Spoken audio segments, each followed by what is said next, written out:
Dr. McCoy has been a family practice physician at Cleveland Clinic, Florida for 25 years. She specializes in family medicine and community health and is board certified by the American Board of Family Medicine. She's also a fellow of the American Academy of Family Physicians and a diplomat of the American Board of Family Medicine.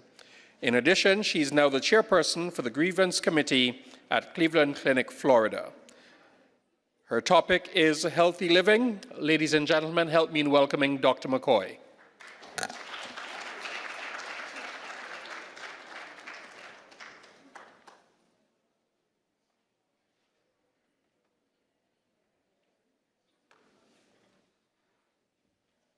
Thank you very much, and good afternoon, everybody.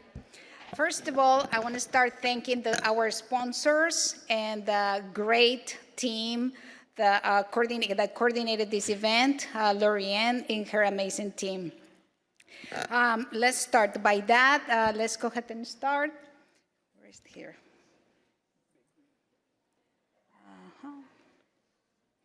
This is healthy living. And that's actually answer the question for the previous presenter. How can we deal with prediabetes? Preventative care. These are my objectives. Well, I think I jumped the objectives, but many, okay? So back in the early 1900s, already was envisioned the importance of preventative care. Dr. Williams J. Mayo, this is his famous quote around 1928. The aim of medicine is to prevent disease and prolong life. The ideal of medicine is to eliminate the need to see a physician. How is that possible? How is that we're going to be out of business? Not really. Let me go ahead and tell you how is this. By keeping our patients healthy, we are going to see healthier patients, less volume of patients. As it is, we are ended up treating very complicated chronic conditions. And it's overwhelming, one after the other in large volumes. In my practice, I have one of the largest volumes at the Cleveland Clinic, and it's exhausting taking care of all these critical patients. When we can turn around and see healthy patients by teaching, encouraging, educating our patients of healthy living. So see, preventative medicine has been around since the 1900s. Preventative care involves certain measures to prevent disease and to detect early the disease. That way, we can avoid this condition to get into serious or critical stages. How can we do that? The importance of immunizations, screening for cancer, lifestyle, healthy lifestyle. We need to empower our patients and take the time to discuss healthy living habits. And we'll go over in a minute. So preventative care can avoid emergency visits, hospitalizations, and surgeries. As per the Agency for Healthcare Research and Quality, we can prevent these visits by 70%, because emergency visits are quite expensive. So by utilizing preventative care, we can decrease the healthcare cost, and we'll go and talk about it. So cost of chronic diseases. So is the incidence of these chronic diseases is going up, is in the race. Right now in the United States, we spend the up-to-date data by the CDC, $4.5 trillion. 75% of the whole overall healthcare annual cost. Do you know how much do we spend in preventive care? Anybody raise their hand? Anybody? I'll tell you, less than 3%. Less than 3% out of that $5.5 million.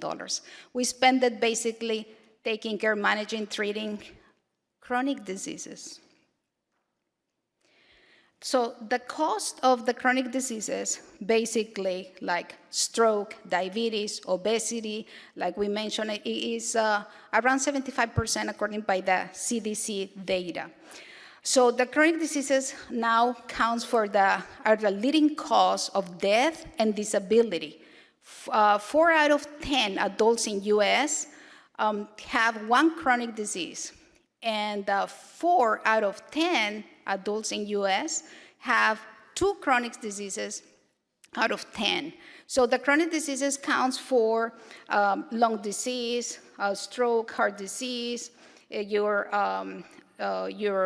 obesity, kidney disease, lung disease. Now, the risk factors that play a role on this, number one is now a sedentary lifestyle, lack of exercise, poor nutrition. We find ourselves eating junk food, fast food, hot dogs, hamburgers, pizza, you name it, is there. So smoking is another factor, and use of alcohol excess use. So the cost of preventative care, according to the Trust for America Health, is found to preventative care for chronic diseases can save $4.50 for every dollar spent. Now, on immunizations, for every dollar spent, we can save $5.30. That's a big chunk of money. So the cost of savings of preventative care, according to the Journal of Occupational and Environmental Medicine, we can save by every employee that we send them. For example, big companies increase their productivity of their employees if they encourage their patients to attend regular checkups, preventive visits, so they can save around $300 per year per employee. They increase their productivity of their employee and decrease absenteeism. So barriers of preventative care. Barriers of preventative care can be multiple. Lack of access to see a physician takes maybe 3 months to have an appointment with your doctor. Location. Some patients have to travel to the next town or 2 towns in order to be seen by your physician. And that involves maybe 2-3 hours traveling. Other barriers that we found is less likely to receive preventative care, uninsured patients, patients without health care insurance. The other one is socioeconomic, finances. Patients with, based on their possible low income, education, that also is a barrier to get proper preventative care. The cost of the emergency room visits. By not getting preventative care, we ended up at the emergency room, hospital, surgeries, and the average cost of these visits usually is like $1,400 per visit in US. Now, I love this quote by Dr. Louis Pasteur. It says, "Science knows no country because knowledge belongs to humanity and is the torch which illuminates the world." I love that. Well said. Now, why healthy living is important? Number one is gives you quality of life, gives you prolonged life, healthy aging, decrease hospital visits and emergency room visits, and decrease the total healthcare cost. What is well-being? What is well-being? Well, well-being is the harmony of your physical, mental, emotional, spiritual, and social balance. Social, what means by social? Your families, your friends. You need the emotional support, the social support. And those individuals as well count, people around you. In the US, chronic diseases account for 7 out of 10 deaths currently as per the CDC data, current data. Now, we are going to head and now change gears and start, how can we help our patients with ourselves, with a healthy living? The power of exercise. Exercise, now we know that we release endorphins, the happy chemical, and that can increase our cognitive function, decrease stress, decrease chronic diseases. According to Cleveland Clinic, by exercising half an hour every day, that means 30 minutes, it decreases the chances for you to have a heart attack or decrease the cardiovascular diseases like stroke as well by 30%. So half an hour. You don't need to be fanatic to spend hours at the gym. Half an hour, small exercises like walking will be absolutely good enough. Now, I want everybody to stand up, and we're going to do these this equals the 3 exercise. We are very busy in our practices. We don't have the time to exercise, but please do this exercise every time you can, as many times as you can. Let's see who can do it. The one who can balance, that means you are in a good health. The one who can't, you need to work on it. So we're gonna stand in one foot and raise our hands, just like the picture. Let's go ahead and see. Whee!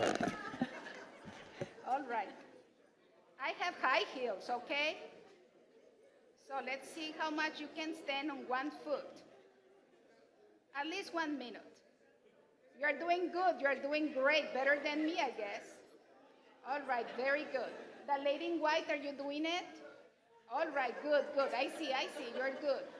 Fabulous. Everybody's doing it. Excellent. Thank you. So please do this exercise. You feel like you're not doing anything. You're standing in one foot, right? Like an ostrich. However, it's powerful. It is powerful. You are balancing your muscles. You're actually working with your CNS, your central nervous system, and your cardio. You are holding there, right?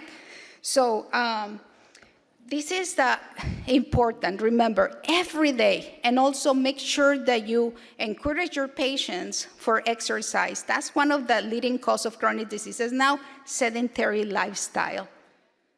Now, the next one is healthy eating habits. So according to the American Heart Association, Mediterranean diet is the best and the one that is going to decrease cardiovascular disease. And as well, Mayo Clinic, they recommended decrease cardiovascular disease and chronic diseases by 30%. So what is Mediterranean diet? Actually, I just went in June. I spent a very nice time in Greece, thinking that Mediterranean diet, right? Well, I gained weight. All right, I did, honestly. And why? Because it was a cruise. So on the cruise, they feed you, and that we have to have auto control too. So it comes together.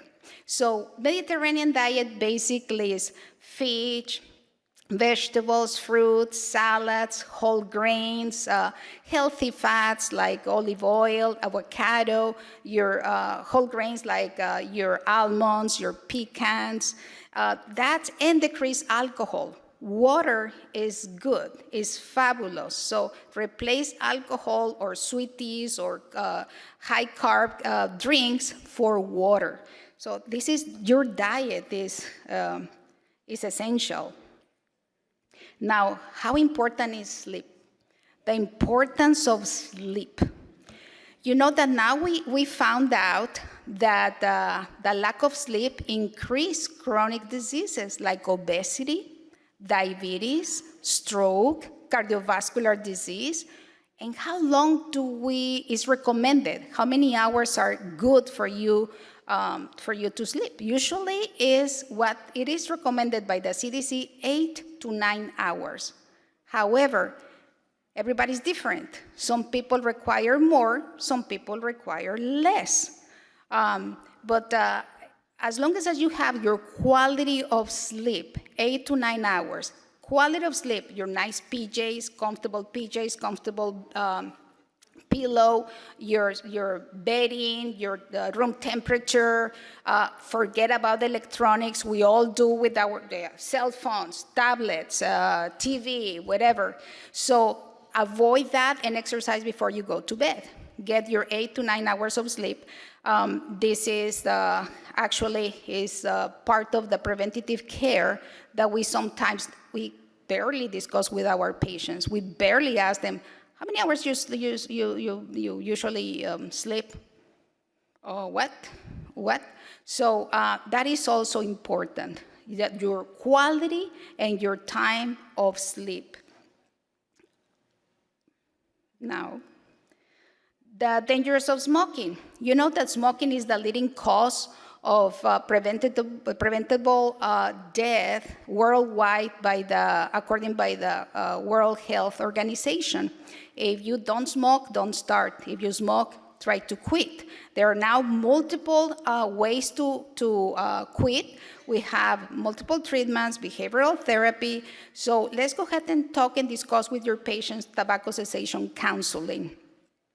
So that, that increased the risk for lung cancer, respiratory disease, stroke, cardiovascular disease, and many more health problems. Managing stress, easy to say. So stress can cause or can have negative impact on physical and your mental mental health, as per Mayo Clinic. And there is multiple stress techniques that we can, there are multiple techniques that we can prevent stress. And we'll learn some, especially deep breathing. We don't know how to breathe. All of you right now, you are doing like a very shallow breathing. We don't know how to breathe, and I'll show you how. We'll learn that too. But basically managing stress is the yoga, meditation, exercise, deep breathing, socialize with your friends, talk with your friends, with your family. That's also important. You kind of like put your mind in a different setting. When you're in a meeting that we all do, we have sometimes managing positions, leadership positions that we need to be calm, relaxed, and we have to be very focused. And we need to be careful before we talk. We need to think. And when on the table, the meetings are challenging, we can say the wrong things that we can regret it, and that can give us stress for days and days and nights. So when you're in a stressful meeting, make sure that you are all relaxed, you're getting stressed, excuse yourself, and do your deep breathing techniques. You're gonna go back to the table with the perfect solution. You're gonna be, if you don't have the solution, that's fine. You're gonna be relaxed, okay? And you're gonna listen to everybody, and you're gonna be able to capture the ideas that everybody has. So let's go ahead and start practicing our breathing techniques. It takes you only 12 to 15 seconds, and you can do it as many times as you can. I promise you, after we learn to do this, you're gonna feel different. You're gonna be able to bring oxygen to your brain, to every single cell on your body, and you're gonna feel kind of like you know what, I feel different, I feel great. So I'm gonna tell you how we are gonna do it. We are gonna take a deep breath per your nose. We're gonna inhale, and then we're gonna hold it. Let's see, as much as you can be able to hold it. Can be maybe 5 seconds, 4 or 5 seconds, and then we're gonna exhale per our mouth, very like this, very, very slow. And then you can keep doing it as many times as you can, like maybe 3, 4 at a time, and then you go different settings, depends. Deep breathing also not only relax you, but also improve your cognitive and your thinking process. So let's go ahead and start. Let's inhale, everybody. Deep, deep, deep, deep, hold it.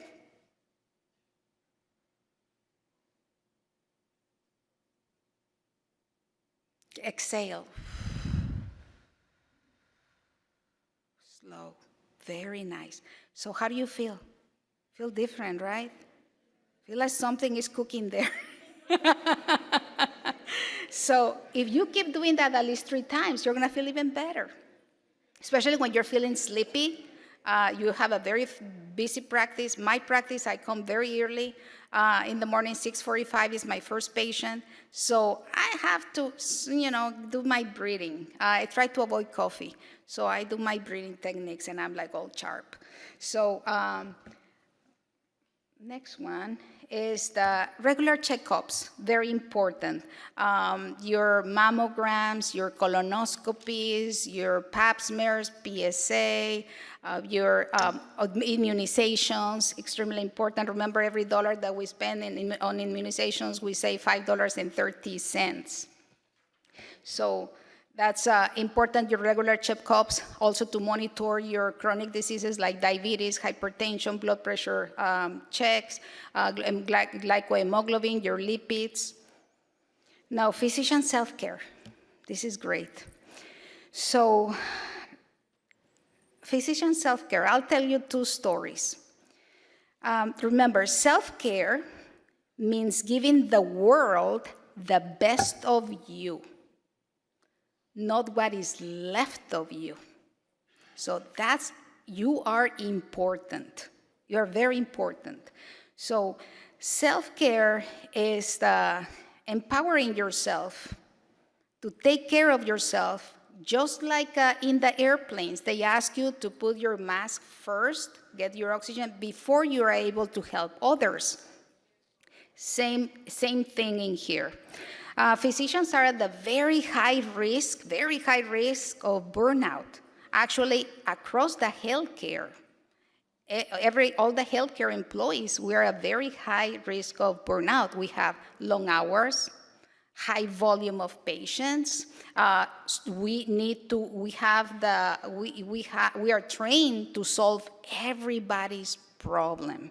And then after we finish seeing the high volume of patients, we have a pack of these of papers to sign, refills, phone calls, my chart messages. Electronic system is great for healthcare because that prevents medical errors. Nevertheless, the artificial intelligence and the electronic medical records it can be extremely burdened by the physicians to us at the end of the day. So according to the AMA, American Medical Association, they recommended us to implement healthy living, and they really mean it. You know, exactly what I discussed previously: good sleep, good nutrition, exercise, decrease stress. My 2 stories. I have one story. One patient came, 70 years old. She said, "Doctor, I'm here because I want you to tell me how can I live the same like my grandfather, same age as my grandfather. I attended his funeral last week." And I looked at her and I asked her, "Excuse me, how old was your grandfather?" She said, 120. And I turned around, looked at her straight and said, "Tell me a little bit about your grandfather." Well, my grandfather lived in Jamaica. He has his own farm. He grows his vegetables. He has his fruit trees. He has a little fruit stand. He talked to people all day. He has to be very good, very sharp in math because he does not deal with computers, credit cards. He does everything cash. So he talked with people all day, and then he drinks water from the well, and then he goes to bed at 7 p.m., wake up at 5 a.m. in the morning, and goes again the same routine. He prepares his own meals. He's very sharp. He never lost never had dementia. So tell me, what can I do? What would you answer that to? What will be your answer? What? Keep doing what he's doing. Okay. You know what I told her? My love, move to his farm. But actually, the human body is designed to live 120 years. Do you know that? What happened? We make sure that we do everything wrong not to get there, right? With all the junk food, you don't exercise, we do da-da-da-da-da-da. All right, so this is personal, my story. Mammogram, I go for my mammogram. Oh, by the way, you have a nodule. It looks suspicious. Let's do a diagnostic mammogram. All right, doesn't look good. Let's go ahead and do a biopsy. Oops, doesn't look good either. You have a typical lobular hyperplasia. We can observe or we can get it out. Do lumpectomy, of course. That's preventative medicine, right? Then I go for my colonoscopy. I have no family history. All right, Dr. Dana Sansa, Cleveland Clinic, our colorectal surgeon, did the procedure, and she goes, Dalia, I'll see you in 3 years. What for? She goes, because I got a big whopper. She goes, it's 13 millimeters, and it looks like it's going to be tubular adenoma. She was right. Okay, I'll see you in 3 years. Fine. Last year, in June, as usual, 6:45 in the morning, first patient. I ran to see my first patient. Nurse wasn't in there yet, didn't arrive yet, so I run to see my patient, put her in the room. I got a severe lower abdominal pain. I mean, really severe. I go, gee, what happened? Maybe, So I hang on until maybe 10 o'clock in the morning, 6:45 to 10. See, we don't take care of ourselves. We take care of everybody. We forget about ourselves. So I go to the bathroom, urge to urinate, lots of blood. I'm passing a kidney stone. I asked one of my colleagues, hey, can you please help me with the CT urogram? Yeah, sure. Go to do my CT. And the pain is brutal. And I only urinate one time. Only one time I had blood, that means hematuria, only one day. And the pain was only that morning. So, but I was like, I did not procrastinate it. I went and I took care of myself. Guess what? I go and ask by the way, the technician is my patient. He said, let me bring you to the radiologist. You need to discuss with him this. And I thought, well, it's nice because he's my patient. So I go to the radiologist. The radiologist said, can you please sit down? And I said, I can't. The pain is so bad. I can't. I was holding my abdomen down, my pelvic area. I can't. I'm sorry. But he said, no, you really need to sit down. And then I go, and then he goes, well, you have a mass in the right kidney. Does not look good. Looks like a renal cell carcinoma. I need you to have an MRI. I sat down immediately, okay? I had my legs were wobbling, and I don't know how I ended up on the chair there. So by June, that was last year, so I went to see one of our doctors, urology, and he said, Dalia, I have two options. We can observe, or we can do the surgery. What do you want? Get the surgery. I want that whatever it is, out. MRI confirmed was renal cell carcinoma. So the Dr. Marubi got it out, very successful. I did not require further treatment, thanks God. He did a robotic surgery. I'm great. And why I'm telling you these stories is because without preventative care, I will not be here. So I did my mammogram, I was safe. I did my colonoscopy, I was safe. The last thing, I took action. I took care of myself. I did self-care, and I did not let go. So I keep going, and so I advise you the same thing. Listen to your body. Anytime you see or feel something that is not the norm, take care of it. Go and see your doctor, because we don't do that. Now the next slide is that healthy living habits can prevent chronic diseases and improve overall health for both patients and physicians.